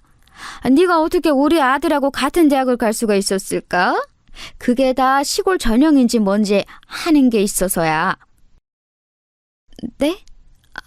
어머님, 저는 오빠하고 같은 대학 안 나왔는데요. 뭔가 잘못 아신 것 같아요. 나도 알아. 다른 대학이긴 한데 수준이 같으니까 그냥 그렇게 말을 한 거야. 대학에 급이란 게 있잖니? 그 급이 같으니까. 굳이 급이라는 걸 따지신다면 제가 졸업한 대학이 더 급이 높은데요. 하늘 밑에 땅이 있는 법이잖아요. 우리나라 3대 명문 서울대, 고려대, 연세대를 묶어서 스카이라고 하죠. 스카이는 하늘이라는 뜻이니까 제가 그렇게 슬쩍 비유를 한 겁니다. 저는 스카이를 나왔지만 남편은 아니라는 거였어요. 그러자 비유를 알아대신 시어머니께서 얼굴이 막 빨개지셨습니다. 불러온 시댁에서 저는 대파다발을 손질 중이었는데 시어머니께서 대파 한 대를 들어서 그걸로 제 머리를 치셨어요. 이 머리통, 분명히 우리 아들보다 못한 게 들어있을 텐데. 그래야 하는데 왜 시골 촌구석에서 학원도 하나도 안 다녔는데 우리 아들보다 좋은 대학을 가고 난리야? 갑자기 대파로 머리를 맞은 저는 하나도 아프지는 않았지만 기분은 나빴죠. 그러나 시어머니께서 잔뜩 약이 오르신 얼굴을 하고 계셨기 때문에 저는 따지지 않고 그냥 가만히 있었습니다. 사실 하늘 밑에 땅이라는 비유도 참고 가만히 있을 수 있었는데요. 저를 얕잡아 보시는 게 너무 속이 상했던 나머지 입에서 막 튀어나가 버린 것이었네요. 어쨌든 대파로 맞고도 가만히 참았건만 시어머니께서는 그날 이후로 저를 야근년이라고 하셨습니다. 저에게 대놓고 그리 부르지는 않으셨지만 제가 그걸 어떻게 알았는가 하면 시누이가 말해줘서 알았습니다. 우리 엄마가 옳게 보고 자꾸 야근년이라고 하면서 말씀을 하시는데 내가 다 미안해 옳게. 우리 엄마가 좀 기분 파여서 그래. 기분 풀어지면 다시 호칭 원상복구 될 테니까 걱정하지 마. 맞다. 원래 호칭은 근데 뭐였지? 야근년 말고 시골년? 이거였나? 네. 형님은 저에게 별걸 다 알려주시네요. 친근감의 표시라고 생각하고 좋게 받아들일게요. 당연히 좋게 받아들여야지. 나쁘게 받아들인다는 선택지도 있었던 거야? 옳게 시골 순박한 여자인 줄 알았는데 우리 엄마의 눈썰미대로 야근년이 맞나 봐. 황당하게 얄미운 소리를 하면서 사람 속을 긁어놓는 시누이는 저와 처음 보는 자리에서도 범상치 않은 면모를 보인 바 있는 사람이었습니다. 그때 저에게 했던 말이 뭐였더라? 자기는 백화점 말고 다른 곳에서도 쇼핑이 가능하다는 걸 안 지 몇 년 안 되었다고 했던가? 뭐 대충 그런 소리를 하면서 저보고 시골에도 선크림이 있는 건지 살이 별로 안 탄 것 같다고 했었죠. 제가 대학을 서울로 와서 그 이후로 계속 주로 서울에 살았건만 웬 시골 선크림 이야기인가요? 백화점 말고 다른 데가 있는 줄 몰랐다는 건 자기가 우물안 개구리라고 광고하는 꼴처럼 보였습니다. 너무 기가 막혔는데 그게 다 의스대는 것이라는 것을 알고는 그냥 적당히 맞춰줬습니다. 자기는 서울도시 깍쟁이 여자이고 없이 살아온 적 없는 집 자식이고 결혼 잘해서 돈 잘 버는 남편 둔 사람이라는 걸 저에게 과시하고 싶어 했어요. 시누이의 남편, 그러니까 제 시매부는 장사를 하는 사람이었습니다. 당시에 젊은 사람들에게 엄청 인기 많았던 카페, 그리고 일본식 덮밥 식당을 동시에 운영하는 수완 있는 사업가로 볼 수 있었죠. 카페와 식당이 한 건물에 있었기 때문에 가게들의 상황을 면밀히 체크하면서 시매부가 관리를 잘했습니다. 기본적으로 그 건물 위치가 서울 강남 한복판이라는 게 엄청났고요. 사위 잘 두었다고 시부모님께서 어깨에 힘이 들어가 계셨음은 뻔한 일이었습니다. 네가 광고하는 것 같아서 새삼 알려주는 건데 내가 바로 강남에서 잘 나가는 사업장을 둔 성공한 젊은 사업가의 장모 되는 사람이야. 너는 이런 의미가 대관절 뭔지는 알겠니? 네? 좋은 의미 아닐까요? 저도 덕분에 가서 덮밥 먹어보고 카페 음료도 마셔봤는데요. 맛도 훌륭하지만 인테리어를 감각적으로 잘 해놔서 인기가 많은 것 같았어요. 센스가 대단한 가게들이었습니다. 저희 동네에도 그런 거 생기면 좋겠다 싶더라고요. 그 동네에 생겨봤자 뭘 하겠어? 강남이니까 대단해 보이고 그렇게 손님이 바글바글한 거야. 바로 강남이니까. 아이고 이 시골 촌거사. 하여간 얘는 자기가 얼마나 대단한 집안에 시집을 온 건지도 전혀 자각이 없어요, 자각이. 시어머니께서는 직장 잘 잡은 사람 위에 강남에서 성공한 사람이 있고 더 그 위에는 강남에 건물이 있는 사람이 있다고 했습니다. 모름지기 강남에 집이 있고 건물이 있는 것보다 후련하게 속편한 인생은 없다고도 하셨죠. 그런 야욕을 가지고 살아가야 하는 법인데 저를 보면 한가한 시골 풍경이나 그려지는 것 같아서 속이 답답하다는 말씀도 하셨던 것 같네요. 자기를 싫어하는 사람 앞에서 주눅들지 않기란 어려운 법이었어요. 게다가 저는 며느리 입장이었으니 왠지 시댁에 미운 털부터 박힌 채로 결혼 생활을 했음이 실감이 나서 약간은 주눅이 들고 말았습니다. 지방에 본가를 두고 대학이나 직장 때문에 서울에 올라왔다가 눌러 사는 사람이 얼마나 많은데 왜 저만 그렇게 시골 사람이라고 폄하시면서 못마땅해 하시는 건지 너무 속이 상하기도 했어요. 남편은 시골이든 뭐든 다 좋아라고 하는 사람이었기에 혹시 시어머니께서도 속으로는 시골을 너무 좋아하시지만 뼛속까지 도시 여자인 척 하시려고 일부러 그러시는 걸 수도 있다는 생각이 잠시 들었습니다.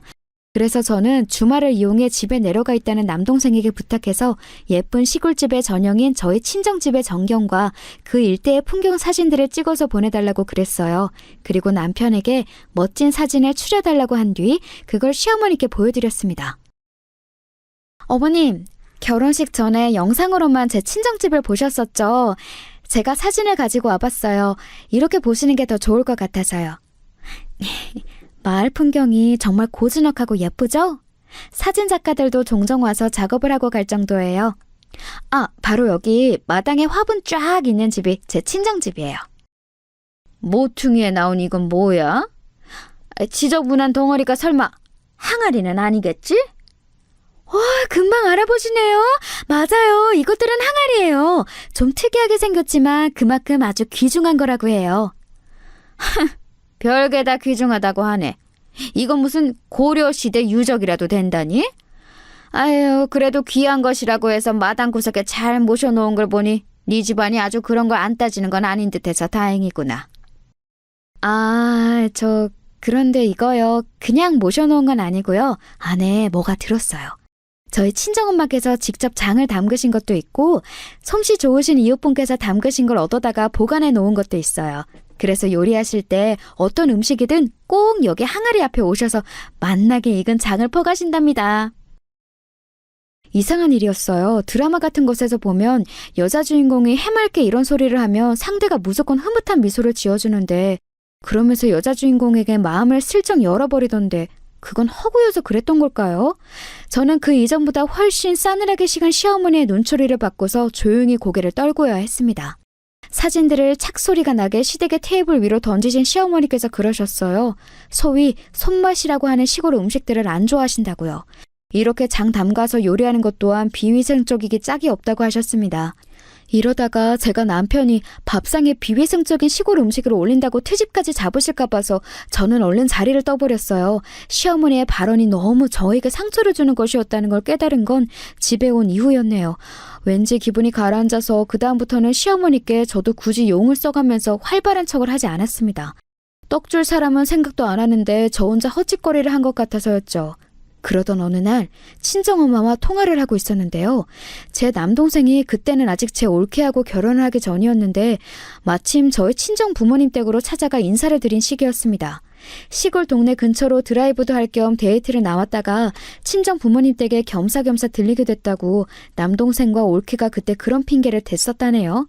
그러면서 은근히 친정 부모님께 올케가 눈도장을 찍고 인사를 드렸던 거예요. 참고로 올케는 충청도와 아주 가까운 경기도 남부에서 태어나 평생을 살아온 그쪽 토박이었습니다. 한적한 지역에서 살아온 사람이라 그런가 사람이 아주 유순하고 융통성 있고 약간의 넉살도 있고 좀 그런 편이었어요. 친정 부모님은 남동생과 올케에게 당연히 왔는데 그냥 갈 수는 없다면서 밥이라도 한술 뜨고 가라며 얼른 집에 있던 반찬하고 밥상을 차려주셨는데요. 올케가 이때 밥을 정말 맛있게 잘 먹었었나 봐요. 시골에서 직접 길러서 만든 반찬은 돈 주고 못 사 먹는다는 말을 하면서 밥을 잘 먹었는데 그 모습을 보면서 친정엄마께서는 가슴 뭉클하셨다고 합니다. 보면서 우리 딸도 밥을 이렇게 잘 먹는데 야무지게 밥 먹는 모습 보고 싶어서라도 우리 딸을 얼른 봤으면 싶네 이런 생각이 들더라. 그리고 우리 사위한테 내가 그동안 제대로 밥 한번 차려내오지 못한 것 같아서 얼마나 속으로 민망스럽던지. 아침부터 밤까지 할 일 많은 시골 사람이라는 핑계를 대고 내가 그간 소홀하고 게을렀었던 것 같아서 나 은근히 반성이 들었어. 에이, 엄마, 뭔 또 그런 소리를 하고 그러세요. 아니에요. 엄마는 절대로 소홀하신 적도 게으르셨던 적도 없어요. 동네 사람 아무나 자꾸 물어보세요. 엄마만큼 하나부터 열까지 안 놓치고 다 챙기는 사람이 또 있는지. 하여간 우리 딸, 지 엄마 의기소침하기라도 할까 봐서 득달같이 편을 들어주네. 고마워. 저기 그런데 있잖아. 너는 워낙 손끝이 야무지고 네 동생 끼들을 하도 잘 챙겨온 애라서 내가 네 남편 밥 먹는 것도 알아서 잘 살펴볼 애인데 우리 사돈 부분께서는 그러고 사실까 싶어서 내가 궁금하고 염려가 되더라. 엄마, 요새는 마트에서 반찬도 잘 나오잖아요. 어머님, 아버님은 내가 보니까 주로 그런 걸 잘 사다 드시고 또 좋아하시는 것 같더라고요. 양파, 감자, 마늘 이런 건 집에 늘 안 떨어지게 놓고 사셔서 기본적인 건 다 하시지만 하는데 손이 많이 가는 메뉴라든가 이런 건 종종 사드세요. 마트에서 이제는 그런 거 배달도 해요. 엄마, 세상 이렇게 좋아진 거 모르셨죠? 그런 것도 다 배달을 해? 아이고야, 너무 좋아져도 나는 무섭다 얘. 그리고 그런 공장에서 만든 것들이 정말 좋아서 드시겠니? 꼭 그런 의미는 아닐 거야. 저는 직접 시댁을 겪어오면서 살고 있는 사람이니까 친정 엄마의 말씀에 그거야말로 아니에요 라고 말을 하고 싶었으나 너무 오버하는 것 같아서 그냥 웃어 넘겼습니다. 시아버지께서는 공사 다망하신 분이라서 식사를 밖에서 해결하실 때가 종종 있었고 시어머니께서는 원체 입이 짧으신 분이에요. 심해부의 카페, 식당 이런 걸 높이 평가하시며 무척 자랑을 하시지만 정작 거기 가셔서는 별로 드시지도 않을 정도이죠. 신호에는 몸매 관리를 해야 한다며 먹는 것에 꽤 예민하게 구는 사람이었습니다. 여자라면 365일 다이어트를 하는 게 당연하다고 그랬어요. 제가 남편하고 가끔 출출한 밤이면 온갖 생채소와 나물 반찬 때려넣고 비빔밥을 해먹는다고 말을 했을 때 마치 무슨 원시인들 보듯이 저희 부부를 쳐다보기까지 했었네요. 내 동생은 남자니까 그렇다 치고 옳게 그렇게 살다가 어느 순간 훅 가는 거야. 어느 날 갑자기 살이 확 쪄 있겠지. 그때가 되면 먹는 양을 조절해도 이제 살이 안 빠진다? 나이 드는 무서움을 옳게는 모르네. 시골 사람이라서 세련되게 미래를 준비하는 법도 전혀 모르는 건지 뭔지. 제가 시골 사람인 거하고 잘 먹는 거하고 무슨 상관이 있어요? 저는 제 친정에서 가끔 보내주시는 직접 키운 농작물을 배부르게 양껏 잘 먹으면서 사는데 한 번도 살이 찔 걱정은 안 해봤습니다. 건강한 시골 밥상 위주로 먹어서 그런 건가 봐요. 형님은 도시 사람이라서 이렇게 드실 생각은 못 하셨나 보네요. 뭐야? 말 싸가지 없게 하는 것 봐? 옳게 지금 어디서 눈을 부릅뜨고 말대꾸를 따박따박 하는 거야? 옳게는 윗사람이 우스워 보여? 자기는 맨날 저한테 오만 소리 다 해대고 비꼬는 게 특기이면서 밝힌 지렁이가 한 번 꿈틀한 것 가지고 엄청 화를 내더라고요. 신호의 태도에 기분이 나빴지만 남편이 얼른 제 편에 들어줘서 금세 어깨가 펴졌습니다. 남편은 신호이를 향해 제발 부탁인데 남 상관 말고 본인 인생이나 잘 챙겨라고 시원한 소리를 해줬지요. 그 말이 맞았습니다.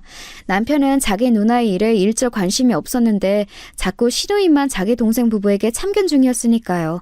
모전 여전인 것인지 신우이도 시어머니처럼 민망해지니까 얼굴이 아주 시뻘겋게 달아오르더군요. 목까지 빨개져서 저희 부부를 쏘아봤어요. 특히 저를요. 누구는 남편 없는 줄 알아? 내 남편이 더 잘났어. 얼마나 잘 나가고 있는 사람인지 옳게도 너무 잘 알지? 아, 네, 잘 알죠. 잘 알고 말고요. 뛰어나고 멋진 배우자와 백년해로 하시기를 기도해 드릴게요. 저는 떨떠름하게 대처를 할 따름이었습니다. 자기 남편의 대단함이 무시당하는 것만큼 신우이가 자존심 상해하는 것은 또 없었죠. 제가 시큰둥해하자 신우이는 짜증을 내며 자리를 아예 떠버렸습니다. 신우이는 얼굴도 예쁘장하고 공부도 꽤 해서 대학을 괜찮은 곳으로 나왔어요. 강박적으로 다이어트를 해서 몸매도 호리호리했고요. 자기 만족을 하면서 잘 살면 될 인물인데 자꾸만 남에게서 인정을 받으려는 게 문제로 보였네요. 너보다 내가 잘났어 라는 걸 끊임없이 확인받지 않으면 자기 존재 가치가 떨어진다고 믿는 모양이었습니다. 심해부가 집안이 좋은 건 아니지만 과감하게 강남에서 자기 가게를 시작해볼 엄두 배짱은 있는 분이셨고요. 강남처럼 가게의 입지를 럭셔리하게 키우기 좋은 곳은 없다고 본 것도 심해부의 날카로운 판단력이었을 겁니다. 자기 능력으로 성공하는 남자와 결혼한 것을 신우이는 무척 자랑스러워했어요. 시부모님의 기대와 관심을 한몸에 받고 살아온 건 남편 쪽이었죠. 그래서 신우이는 더 사랑받고 더 인정받고 싶다는 욕구를 키워온 것 같았네요. 대학 입시에 조금 미끄러진 신우이는 대학 재학 때 약간 풀이 죽었었고 대기업 입사도 결국 미끄러졌을 때는 망연자실했다고 합니다. 사실 객관적으로 너무 좋은 대학, 너무 좋은 직장을 잡은 것이었지만 신우이는 그렇게 보지 않았나 봐요. 자기 동생보다 월등한 결과를 내야 한다는 강박이 있었으니 말입니다. 그런 신우이가 강남에 떡하니 자기 가게 차려서 젊은 사람들 사이에서 인기를 얻고 있는 사업장의 주인과 결혼을 하였으니 입이 찢어질 수밖에 없었나 봐요. 결혼한 이후로 시부모님께서 전에 없이 신우이에게 흐뭇한 미소를 지어주시면서 크게 인정하는 자식이라고 축켜 세워주셨다고 하니까요. 그런데 마침 자기 동생은 웬 깡촌 시골의 친정이라는 여자하고 결혼해서 간소하게 짝이 없는 실혼 생활을 시작하니까 속이 아주 고소하지 않았겠어요?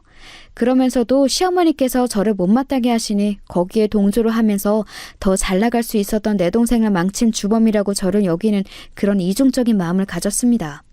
가족에 한해서는 한 가지 감정만 가질 수 없는 법이니까요. 아무튼 이 복잡 미묘한 두 모녀 때문에 제가 항상 심란한 것 같다고 생각을 하던 참이었습니다. 친정엄마께서 생각지도 못한 행동을 하셨어요. 결혼하고 직후였던가 아니면 직전이었던가 그때 시댁에 대해 친정 부모님께서 한창 물어보실 때였는데 그러면서 제가 시댁의 집 주소도 알려드린 적이 있었나 봐요. 친정엄마께서 시댁으로 택배를 보내신 겁니다.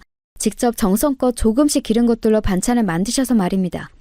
택배를 붙이고 나서 친정엄마께서는 시어머니께 별것 아니지만 솜씨 좀 발휘해봤다. 부담 없이 맛보아 주시라.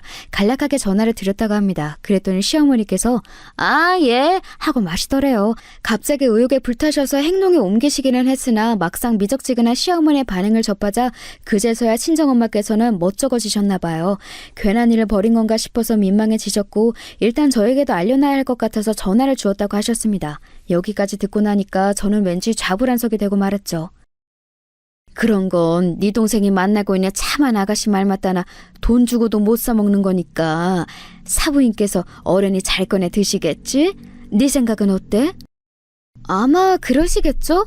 이것저것 잘 드시는 입맛은 아니시기는 한데 시골에서 직접 기른 것들로 정성스레 반찬을 만들어 보내온 사돈 집안의 성의를 높게 생각해 주실 분이에요. 분명히 아껴가면서 잘 드셔주실 거예요. 아, 그런데 엄마, 다음부터는 저하고 뭔가 상의라도 하시고 그런 걸 보내든지 말든지 하세요. 아, 제가 놀랬잖아요. 아, 그래, 알았어. 내가 의욕이 갑자기 앞서서 열심히 움직여버렸네. 우리 딸 예뻐해 주십사. 그렇게 내가 뇌물이라도 보내고 싶었나 봐. 친정엄마께서 너스레를 떠시는 것에 저도 웃음이 나왔습니다. 하지만 전화를 끊고 나서 속은 착잡했죠. 왜냐하면 아무리 생각을 해보아도 시어머니께서 그 반찬들을 좋은 마음으로 드셔주신다는 그림이 머릿속에 안 그려졌거든요. 제가 너무 시어머니를 악마처럼 바라보고 있는 편협한 며느리인가 싶어서 스스로 약간 괴롭기까지 했습니다. 시어머니께 전화를 드려서 반찬 잘 받아보셨냐고 여쭈어볼까 하다가 우선 신우이에게 떠보기로 했어요. 왜냐하면 신우이가 시댁에 들른다고 분명 그랬거든요. 저기 형님, 저번에는 어머님이 미리 다져놓으신 마늘 그거 챙겨 가셨다고 했잖아요. 냉동실에 두고 오래 드실 거라고. 혹시 이번에도 뭐 챙기신 거 있으세요? 올케가 그런 걸 왜 물어봐? 나한테 관심 없다고 나 무시하고 싶다고 온몸으로 외치고 있는 사람이 올케 아니었어? 내 남편이 너무 잘났으니까 내가 부럽고 질투가 나는 걸 일부러 감추려고 그렇게 구는 사람이 올케잖아. 네, 알겠습니다. 다른 걸 여쭤보려고 전화드린 건데 지금은 어렵겠네요. 그런데 신우이가 웬 헛소리만 하는 바람에 소득 없이 전화를 끊을 수밖에 없었죠. 알아가면 알아갈수록 특이한 사람의 신우이 같았어요. 그런 정신 상태는 도저히 종잡을 수가 없었죠. 고민하던 저는 장바구니를 챙겨서 이튿날 시댁으로 향했어요. 친정엄마의 반찬을 워낙 좋아하는 저라서 혹시 받으신 양이 많으면 좀 덜어가려고 한다는 말씀을 드리면 완벽할 것 같았습니다. 실제로 그렇게 챙길 작정이기도 했고요. 모르긴 몰라도 입 짧으신 시어머니께서 감당하시기는 어려울 양일 게 분명했어요. 그런 생각으로 도착한 시댁에서 저는 미심쩍은 정황을 포착하고 말았습니다. 시어머니께서는 지인분과 한창 통화 중이셔서 제가 들어서자 눈인사만 보내오셨고요. 그래서 저는 슬그머니 부엌으로 가서 친정엄마의 반찬을 확인했습니다. 그런데 없는 거예요. 아무리 살펴봐도 친정엄마께서 보내셨다는 그것들이 보이지 않았습니다. 시원한 날씨임에도 얼음팩을 2중 3중으로 싸서 보내셨다고 했으니 분명히 냉장 보관이 되어 있어야 할 반찬들이었거든요. 고개를 갸웃거리던 저는 내다 놓으려고 입구를 꽉 묶어 놓은 쓰레기 봉투에서 시선이 멈추었습니다. 반투명해서 안이 비치는 쓰레기 봉투에서 보이는 것은 친정엄마께서 사용하셨을 법한 보자기였습니다. 저는 홀린 듯이 쓰레기 봉투를 열어 그것을 확인하고 말았어요. 그리고 참담해졌죠. 마침 통화를 끝낸 시어머니께서 저를 찾아 이쪽으로 오셨다가 화들짝 놀라셨습니다. 너는 그걸 왜 찾아보고 그래? 별로 달갑지도 않은 걸 네 엄마가 멋대로 보내오니까 나는 별 수 없었어. 사돈인데 네 엄마라뇨? 대체 왜 별 수가 없으셨어요? 안 되실 거면 저에게 주신다는 선택지도 있으셨잖아요. 너한테 주면 우리 아들 입에도 그게 들어갈까 봐서 그랬다. 왜? 하여간에 괜히 시골 것하고 엮여서 내가 별거를 다 보겠네. 아유 귀찮아. 아유 정신없어. 시어머니께서 그렇게 외치시며 안방으로 들어가 버리셨어요. 저는 고스란히 쓰레기로 버려진 친정엄마의 반찬들을 보고 눈물을 흘렸습니다. 속상하다는 말로는 표현이 부족했어요. 버려진 그거 다 챙겨서 제가 집으로 가서 온 다음에 직접 버렸어요. 그래야 할 것 같았습니다. 제가 울적해 있으니까 남편이 눈치를 보면서 무슨 일이냐고 물었는데 대답하기도 싫었어요. 생각의 정리도 좀 필요했고요. 그런데 이튿날 친정엄마께 연락이 왔습니다. 알고 보니까 남편이 친정엄마께 여느 때처럼 안부 전화를 드리다가 제 얘기를 한 거예요. 표정이 너무 안 좋고 정황상 자기 집에 갔다 온 것 같고 웬 음식물 쓰레기 같은 걸 한 움큼 버리고 오더니 한숨을 쉬고 이런 식으로 남편이 다 떠들어 버렸는데 친정엄마께서는 단박에 감을 잡으신 겁니다. 무슨 일이 있었던 건지 말이에요. 택배 새로 보냈다. 아무래도 양이 사돈 내외 두 분이 드시기에는 많은 것 같으니까 네가 들러서 좀 받아가든지 그렇게 해. 제가 그 소리를 듣고 얼마나 놀랐던지 몰라요. 아니 대체 왜 또 이를 버리신 건지. 우체국 당일 택배라서 저녁에 시댁으로 도착한다는 건 알고 저는 퇴근을 시댁으로 했습니다. 친정엄마의 반찬을 챙기려는 마음도 있었고 단판을 지으려는 심산도 있었어요. 무례를 제대로 따질 작정이었죠. 시댁에 가니까 마침 시누이도 와 있더라고요. 그런데 시어머니와 시누이 둘 다 넋이나간 얼굴로 부엌 식탁을 둘러싸고 서 있었습니다. 식탁에 친정엄마께서 보내신 택배가 풀어져 있는 것을 보고 제가 얼른 놀라서 다가갔죠. 시누이가 저를 먼저 발견했어요. 올케? 마침 잘 왔어. 설명 좀 해줘. 이게 어떻게 된 일이야? 시골 택배가 왔길래 피식 웃으면서 열어봤다가 이상한 걸 발견했어. 사부인이 뭔가 이상한 걸 보내셨는데 네가 설명해줬으면 싶구나. 이게 대체 뭐니? 아니 왜 우리 사위가 장사하고 있는 강남의 그 건물의 기념수건이 보자기 대신에 들어있는 거야? 동봉되어 있는 이 서류는 뭐고? 사부인께서 그 건물의 소유지라고 되어 있는데 아니지? 이거 농간이지? 시어머니께서 거의 숨이 넘어가시려고 했습니다. 저는 그 순간 친정엄마께서 왜 택배를 다시 보내셨는지 알아차렸고 저도 모르게 씩 웃고 말았네요. 그러자 두 모녀의 안색이 이제는 아예 창백해졌습니다. 늘 빨갛게 달아오르는 것만 보다가 핏기 가시는 모습을 보니까 색다르더군요. 맞아요. 저희 엄마가 마침 그 건물 주인이세요. 제가 명쾌하게 답을 드리자 시어머니께서는 다리에 힘이 풀려 주저앉으셨어요.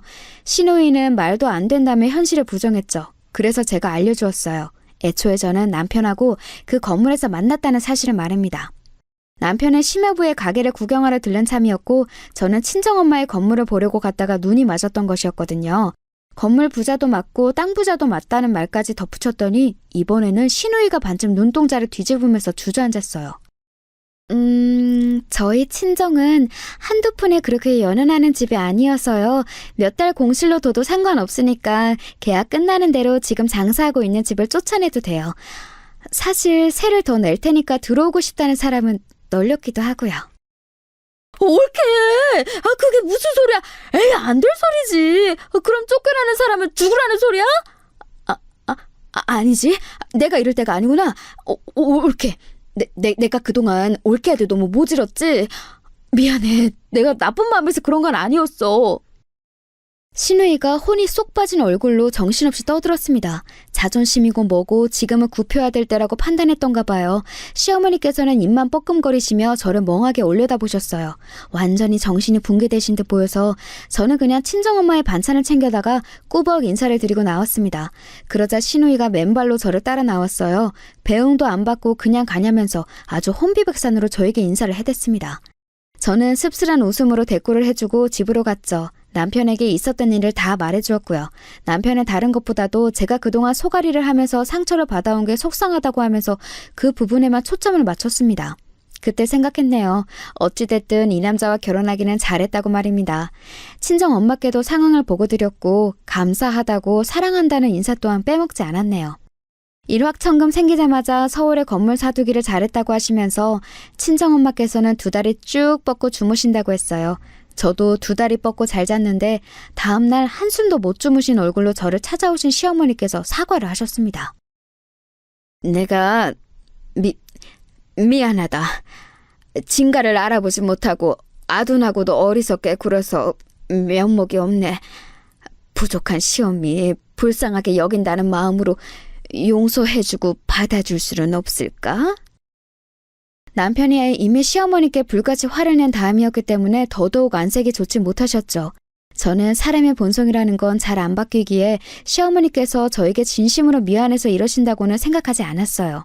하지만 제가 사랑하는 남편의 모친 되시는 분이고 새롭게 고부관계가 정립되었음을 알았기에 그 사과 받아들였습니다. 시어머니께서는 그 이후로 저하고 친하게 지내고 싶으신데 불쑥 다가가기에는 전에 자행하신 언행들이 있어서 몹시 망설여진다는 기색을 드러내시며 한동안 전전긍긍하면서 사셨어요. 신우이가 저에게 얼마나 딸랑거리며 아부를 떠는 사람으로 바뀌었는지는 설명이 필요하지 않을 정도네요. 어느 날은 술에 취해서 제 남편에게 결국 네가 이겼구나 라며 우는 소리를 해서 저를 당황시키기도 했답니다. 아무튼 지금 저는 애 2 낳고 키우느라 삭신이 쑤시는 엄마가 되었어요. 나날이 회춘을 하시는 건지 건강하셔서 감사한 친정 부모님과 저를 여전히 어렵게 생각하시면서 손주들을 열심히 봐주고자 하시는 시부모님 사이에서 아주 적당한 나날을 보내고 있답니다.